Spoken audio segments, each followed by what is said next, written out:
Ladies, thank you so much for joining me. Let's start first with what's the theme for this year's Vavasati Women's Festival? It is called Inequality Seizing the Megaphone. Why?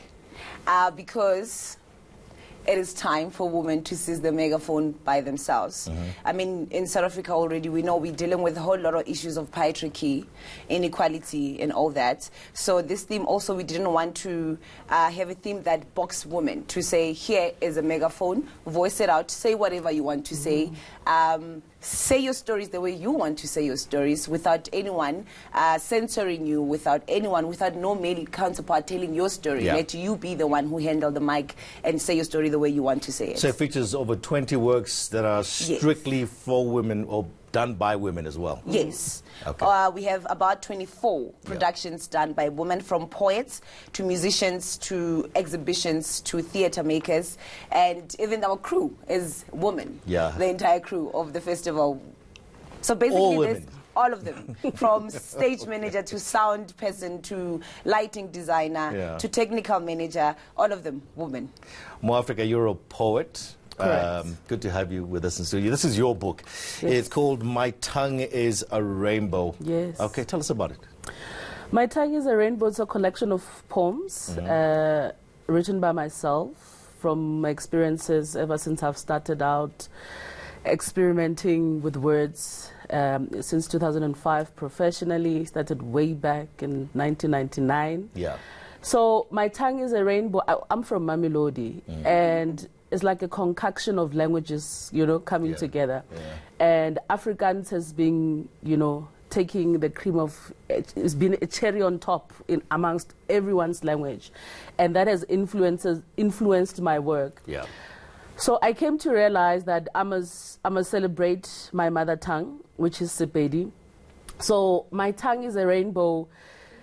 I mean, after the rainbow, we are hoping for the treasure, right? At the end of the rainbow, that we all tried to find. So I'm now highlighting my language, that, Sepedi is here, and also other marginalized language to have a space. So My Tongue is a Rainbow opens a platform for such, that let us not let our mother tongues die out. 100%. You're going to be performing at the festival, okay, a recital as well. And also, what role do you think the arts can play in shifting this narrative? Well, I think the arts, in history has always been a catalyst of change, of societal change. Yes. And we have seen the patterns change for women, being able to voice their opinions, their truth, their sexuality, and Vavasati really opens up for that. The same thing with the production that I will be directing, Bodies Under Siege. Yeah. I mean, the name itself, women's bodies are under siege in South Africa. I mean, to have a scary statistics that about 60 women being killed by a lover in 30 days. That's shocking. So women are voicing out. We are not using the idioms that Mosadi, we are saying no to such things. And such platforms allow us to speak our truth. Okay, Mo Africa, we want you to do a recital for us, please. Yes. May you? Will you? Yes. Okay. All right, fantastic. All right. Actually, go ahead. All right. All right. While you just stand up to go and do your recital, just one quick question, though. You've got international artists as well. Yes, we do. Yeah. We have shows from Namibia. We have one from Egypt, Full, and we have a young lady, Susan Kata from Zimbabwe. She's doing a show called Bloom. And I think what's fascinating about her show also is that she's touching into issues that we're afraid to talk about. She's talking about female masturbation, for example, in her production. So in the festival on its own, we have different productions that are highlighting issues that we are afraid to talk about. And we see young people actually brave enough to say such works, and I think this is what's fascinating about the entire festival. All right, celebrating Women's Month. Let's go to Mo Africa. What's your recital this morning? Naga iya swanaga Naga iya swanaga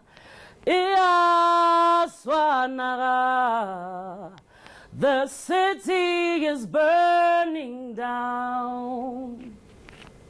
When the men were burning, their wives' mouths became wood fire, their hearts a growing dry forest ready to burn beyond recognition.